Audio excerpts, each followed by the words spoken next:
Good evening everyone.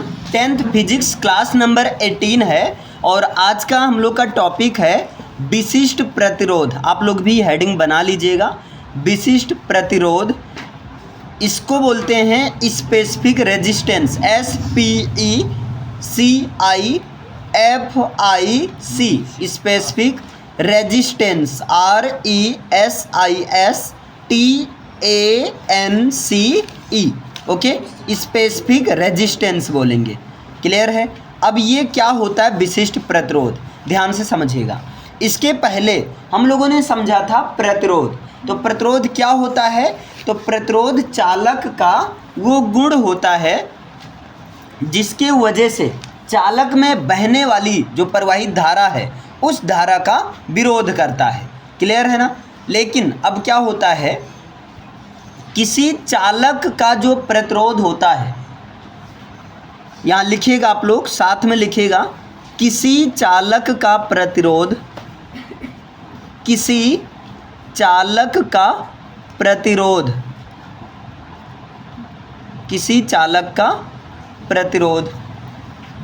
अब देखिए, किसी चालक का प्रतिरोध यहाँ पर मान ले रहे हैं R, इसलिए हम ब्रैकेट में लिख लेंगे R।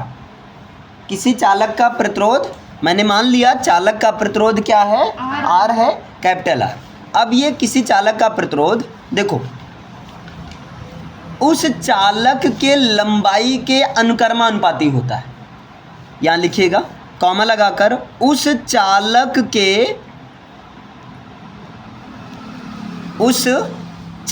की लंबाई, उस चालक की लंबाई, और चालक की लंबाई को L मान लो, ब्रैकेट में लिख लीजिए, के अनुक्रमानुपाती होता है, के अनुक्रमानुपाती होता है, के अनुक्रमानुपाती होता है। क्लियर।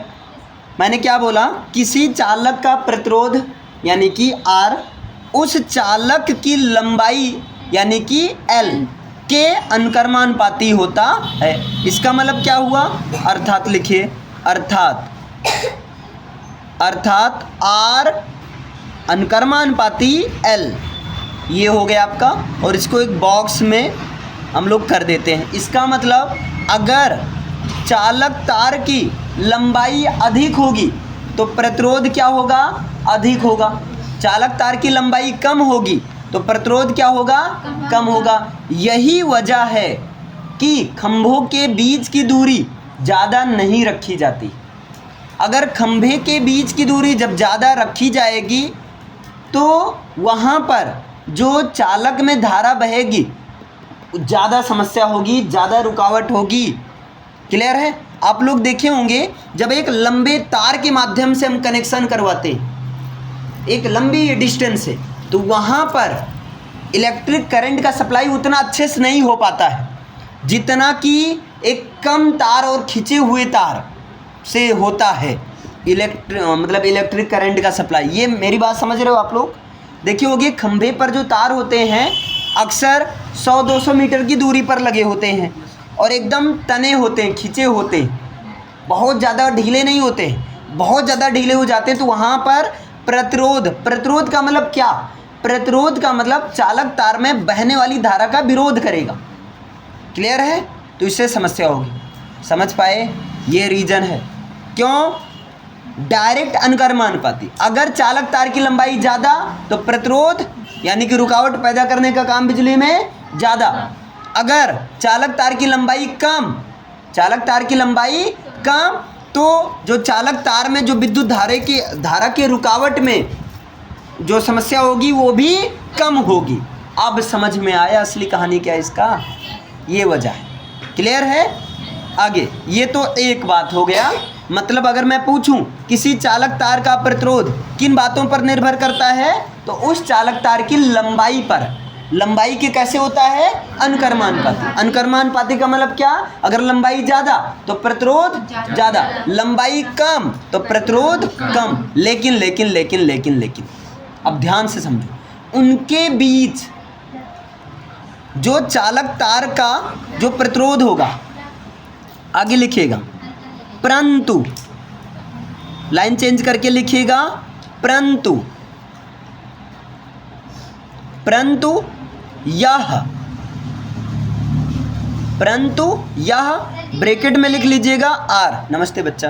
परंतु यह ब्रैकेट में क्या लिख लीजिएगा आर। आर का मतलब यही प्रतिरोध, ठीक है। उस चालक के, उस चालक के, उस चालक के अनुप्रस्थ, उस चालक के अनुप्रस्थ लिखिए काट के क्षेत्रफल, अनुप्रस्थ काट के क्षेत्रफल, उस चालक के अनुप्रस्थ काट के क्षेत्रफल ब्रैकेट में ए, अनुप्रस्थ काट के क्षेत्रफल ब्रैकेट में ए के व्युत्क्रमानुपाती होता है। लिखिएगा के व्युत्क्रमानुपाती होता है।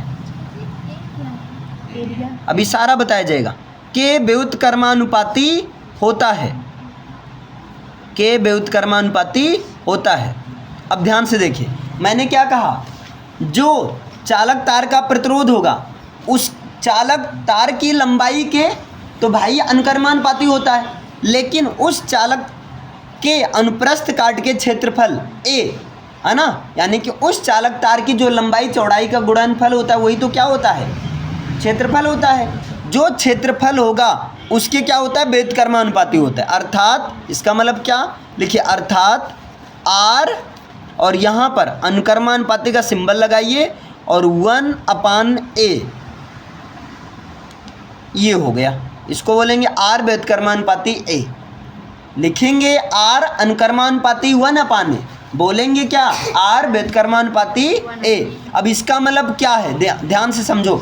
अगर चालक तार के क्षेत्रफल में वृद्धि होगी, चालक तार के क्षेत्रफल में वृद्धि होगी तो उसका प्रतिरोध कम होगा। क्लियर है? चालक तार के क्षेत्रफल में वृद्धि होगी तो उसका प्रतिरोध कम होगा। अगर चालक तार के क्षेत्रफल में कमी होगी तो प्रतिरोध क्या होगा, ज़्यादा होगा। अनुक्रमानुपाती मतलब समान रेशियो में चलेगा, गुरो तो गुरो, और व्युत्क्रमानुपाती मतलब अगर चालक तार का क्षेत्रफल में वृद्धि तो प्रतिरोध कम, अगर चालक तार के क्षेत्रफल में कमी तो प्रतिरोध ज़्यादा। यही वजह है ना, जो मोटा तार होता है, ध्यान से समझो, जो मोटा तार होता है उसका प्रतिरोध ज़्यादा होता है पतले तार के कंपैरिजन में, क्योंकि पतले तार में प्रतिरोध ज़्यादा होगा तो तार के जलने, कटने, फटने, शॉर्ट सर्किट इन सब की समस्या ज़्यादा रहेगी, क्योंकि प्रतिरोध क्या है, कम है।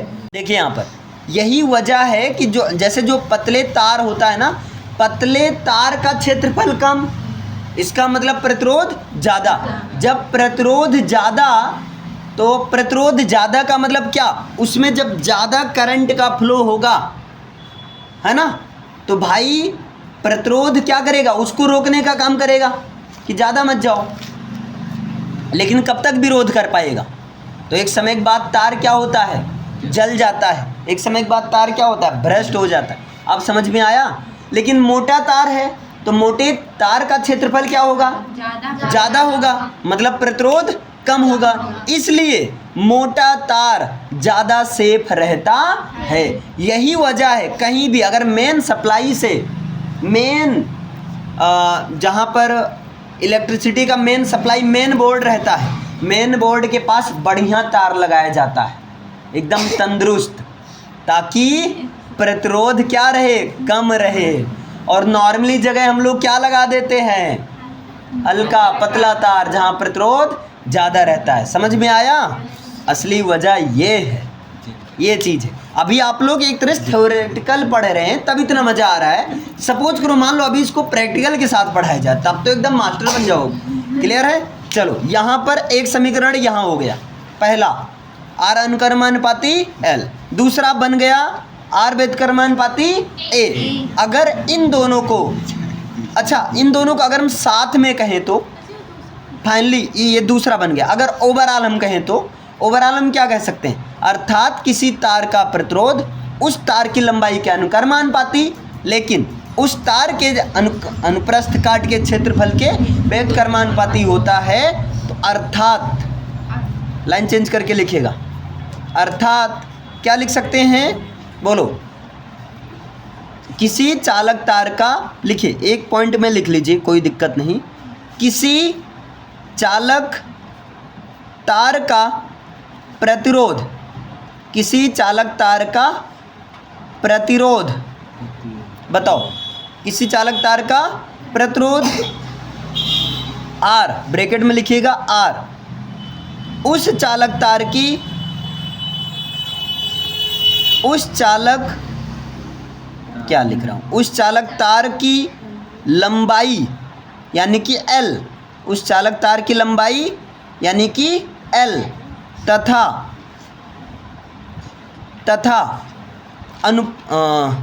अनुप्रस्थ काट के क्षेत्रफल यानी कि A तथा अनुप्रस्थ काट के क्षेत्रफल, या आप उनके क्षेत्रफल ये भी बोल सकते हैं, तथा अनुप्रस्थ काट के क्षेत्रफल ब्रैकेट में A के क्या होता है, व्युत्क्रमानुपाती होता है। तो इसका मतलब अब लिखिए R, अनुक्रमानुपाती का सिंबल L/A। अब देखो ये साथ में हो गया, ये आया कहाँ से, तो आप यहाँ पर लिख सकते हैं समीकरण 1 हुआ 2 से, मतलब 1 हुआ 2 स्टेटमेंट से। अब R अनुक्रमानुपाती L/A का मतलब L के तो डायरेक्ट, लेकिन A के इनवर्स प्रपोर्शन होगा। क्लियर है? या अब ध्यान से समझो, जब यहाँ पर अनुक्रमानुपाती का चिन्ह हटता है तब वहाँ एक नियतांक का यूज किया जाता है, और यहाँ पर नियतांक होता है रो, यहाँ पर एक नियतांक का यूज किया जाता है। तो लिखिए या करके R बराबर रो का सिंबल P के तरीके से होगा, बस जो है मुंह थोड़ा सा फुला देना, क्लियर है ना, ऐसे, और यहाँ पर गुणे L/A, क्लियर है, जहाँ ठीक रो, जहाँ ये जो P ऐसे जो ऐसे बैठा इस तरह से P की तरीके से है ना, जहाँ इसको बोलेंगे रो, क्या बोलेंगे, RHO। अब ये P के तरीके मत बोलना, जहाँ रो RHO, रो हिंदी में भी लिख लेना RHO, जहाँ रो एक नियतांक है, जहाँ रो क्या है, एक नियतांक है, जहाँ रो एक नियतांक है, जिसे जहाँ रो एक नियतांक है, जिसे लिखिएगा, जहाँ रो एक नियतांक है जिसे विशिष्ट प्रतिरोध या वैद्युत प्रतिरोधकता कहते हैं, जिसे विशिष्ट प्रतिरोध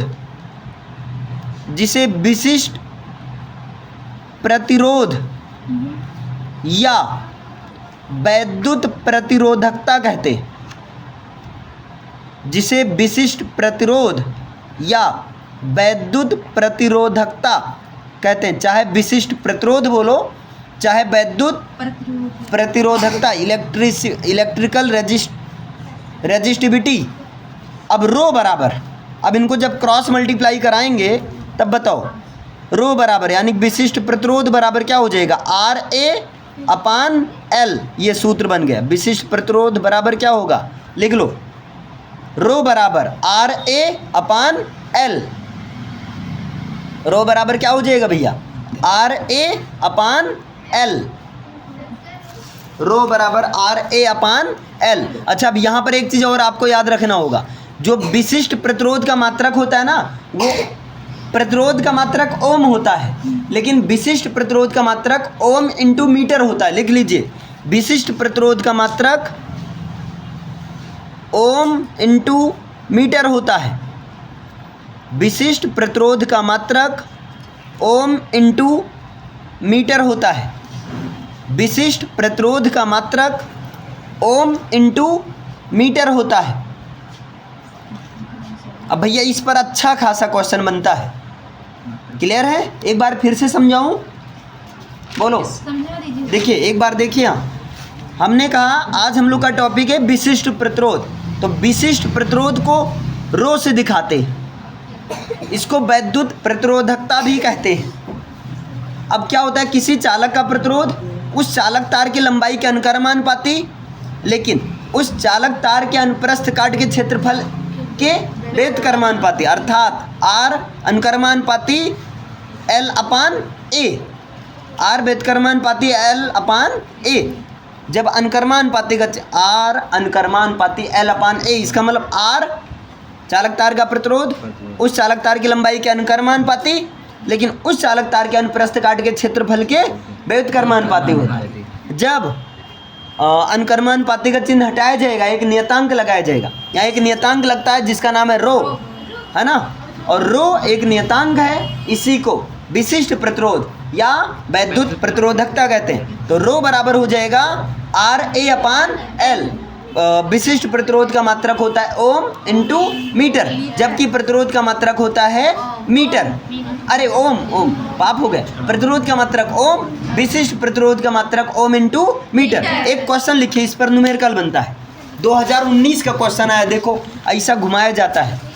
लिखिए क्वेश्चन लिखिए, दिए गए पदार्थ के, मैं भी लिख रहा हूँ आप लोग की आसानी के लिए, दिए गए पदार्थ के किसी एल लंबाई, दिए गए पदार्थ के किसी एल लंबाई, मतलब पदार्थ है वो कितनी लंबाई का है, एल लंबाई का, पता नहीं कितनी लंबाई का, तथा ए मोटाई के तार का, तथा ए मोटाई के तार का प्रतिरोध, ए मोटाई के तार का प्रतिरोध 4 ओम है, ओमेगा है, 4 ओमेगा है। इसी पदार्थ के, आगे लिखिएगा, इसी पदार्थ के किसी अन्य तार का प्रतिरोध क्या होगा, इसी पदार्थ के किसी अन्य तार का प्रतिरोध क्या होगा, इसी तार के किसी अन्य तार का प्रतिरोध क्या होगा जिसकी लंबाई, जिसकी लंबाई L नहीं बल्कि L अपान 2 है, जिसकी लंबाई L अपान 2 तथा मोटाई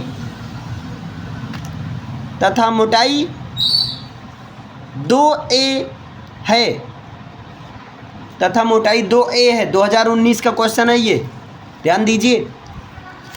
अब यहाँ पर पहली कंडीशन में क्या दिया गया बच्चा, देखो पहली कंडीशन में दिया गया है दिए गए पदार्थ के किसी L लंबाई तथा A लंबाई के तार का प्रतिरोध 4 ओम। पहली लंबाई में है L बराबर तो L है ना, क्षेत्रफल भी A है, लेकिन पहली कंडीशन में R का मान है 4 ओमेगा। तो यहाँ से इन सब के बीच रिलेशन क्या है, बोलो, इनके बीच जो रिलेशन है वो क्या है, वो ये R बराबर rho into L upon A, यही तो है ना, R बराबर rho into L upon A है। क्लियर? लेकिन और जिसका मान क्या है 4 है, R का मान क्या है 4 है, तो R की जगह हम 4 रखते हैं। 4 बराबर rho into L upon A है। इनको चाहे ऐसे लिखो या इनको ऐसे लिख दो, rho into L upon A बराबर 4। क्लियर है? ये बन गया समीकरण नंबर 1। कर रहे हो ना आप लोग, करते रहो भाई। अब देखिए यहाँ दूसरी कंडीशन में क्या दिया गया है, इसी पदार्थ के किसी अन्य तार का प्रतिरोध क्या होगा, यानी कि ये हो गया R। अब अन्य तार का प्रतिरोध ज्ञात करना है, मानते हैं ये R1 है, ये क्या है भैया R1 है। क्लियर? जहाँ R था वहाँ R1 कर दो। अब दूसरी बार लिखिए R2 हमें क्या करना है, ज्ञात करना है। तो R2 बराबर क्वेश्चन मार्क। आगे कह रहे हैं जिसके तार की लंबाई L नहीं बल्कि L/2। अब दूसरी कंडीशन में L नहीं है बल्कि क्या है, L बराबर है या L2 बराबर है L/2। क्लियर है ना। अच्छा, और दूसरी कंडीशन में जो मोटाई जो पहले A थी, अब दूसरे कंडीशन में क्षेत्रफल A2 बराबर A नहीं 2A है। A2 बराबर क्या है, 2A है। अब बताओ इनमें कंडीशन है, सूत्र क्या है बताइए। क्या है, R2 बराबर, या मेन सूत्र क्या है, R बराबर रो इंटू L/A। लेकिन हम ये तो ज्ञात नहीं करना है हमें R2, तो R2 बराबर रो2 तो करेंगे नहीं क्योंकि ये नियतांक है, नहीं तो रो2 वो एक ही रहेगा, है ना। या L2 कर दो या A2 कर दो। अब बताओ R2 का मान हमें ज्ञात करना है, R2 का मान ज्ञात करना है, तो R2 का मान ऐसे रहने दो। क्लियर है। अच्छा, रो हो गया, रो को ऐसे रोने दो, ठीक है। रो इंटू L2 का मान क्या है, L/2 है। तो यहाँ L2 की जगह क्या लिखेंगे, L और अपान 2 यहाँ आ गया। A2 की जगह क्या है, 2A, तो 2 गुणे 2A हो गया। बोलो इतना क्लियर है ना। अब यहाँ पर इनको सॉल्व करो, हिसाब किताब करो इनका। अब बताओ R2 बराबर यहाँ क्या हो जाएगा, रो और इधर L 2 दूना 4, L/4A हो जाएगा। तो R2 बराबर बताओ रो इंटू L/4 को हम क्या लिख सकते हैं, L/4 मतलब 1/4 को बाहर निकाल देना। तो यहाँ L/A और 1/4 को बाहर निकाल रहे हैं, 1/4 बाहर से मल्टीप्लाई हो गया। क्लियर है। तो R2 बराबर रो इंटू L/A, इसका मान क्या है, देखो समीकरण 1 में, अरे कहाँ भाग गया। चलो भाई, मोबाइल गुस्सा हो गई थी थोड़ी सी। यहाँ पर देखो समीकरण 1 में क्या है, रो इंटू L/A का मान क्या है, 4 है। तो यहाँ पर 4 रख दो, 4 इंटू और 1/4 बाहर बैठा है, तो 4 कैंसिल, शहीद हो गया युद्ध करते हुए। तो R2 बराबर क्या आ गया, 1 ओम। बस यही आंसर। क्लियर है, समझ में आया। ये 2019 का क्वेश्चन है, इतना आसानी से नंबर नहीं देते हैं ये लोग। क्लियर, इसे लगाइए सब लोग। चलिए भैया, यहाँ पर एक क्वेश्चन लिख लीजिए, HW लिखिए। क्वेश्चन लिखिए, यदि 120 सेंटीमीटर लंबे, यदि 120 सेंटीमीटर लंबे और 0.04 मिलीमीटर व्यास वाले तार का प्रतिरोध 25 ओम है, तार का प्रतिरोध क्या है, 25 ओम है, तो तार के धातु का विशिष्ट प्रतिरोध की गणना कीजिए। विशिष्ट प्रतिरोध या वैद्युत प्रतिरोधकता की गणना करो या कीजिए। क्लियर है। यहाँ पर आपको थोड़ा सा दिमाग लगाना होगा। तार की लंबाई सेंटीमीटर में है और ये मिलीमीटर में है। क्लियर है। तो आपको सबको मीटर में लेकर चलना, याद रखो। सबको किस में लेकर चलना रहता है, मीटर में। और यहाँ पर जो जब ए का मान आप निकालोगे, क्योंकि जब ए का मान निकालोगे तो आप निकालोगे पाई आर स्क्वायर से ए का मान निकलेगा, याद रखना। ए का मान किससे निकलेगा, हाँ, ए का मान निकलेगा पाई आर स्क्वायर से, जहाँ पर पाई का वैल्यू फिक्स है 22/7 या 3.14 और आर का वैल्यू यहाँ से पता चलेगा, ये व्यास है। तो आर का मान निकालने के लिए क्या करोगे, इसका 2 से भाग दे दोगे। क्लियर है। बस यूनिट सबको किस में रखना है, मीटर में रखना है। ओके, नमस्ते नमस्ते बच्चा, सेम टू यू।